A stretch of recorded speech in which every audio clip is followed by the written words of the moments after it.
llega ni la calma, mi Peter Pan ya me amenaza, que hay poco que hacer.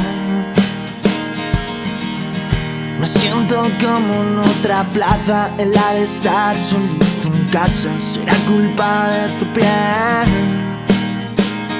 Es que la madre de Jose me está volviendo loco, y no la voy a dejar porque lo siento y siento todo.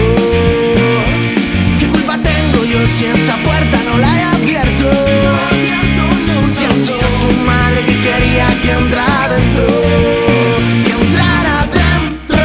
Para volver a ser como antes, nunca dejaré que nada me cambie.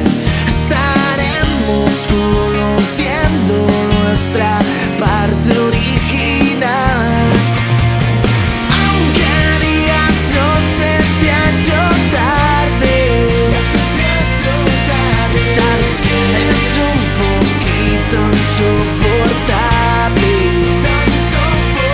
Volverá, te juro que volverá, ese amor verdadero cuando era pequeño, seguro que volverá.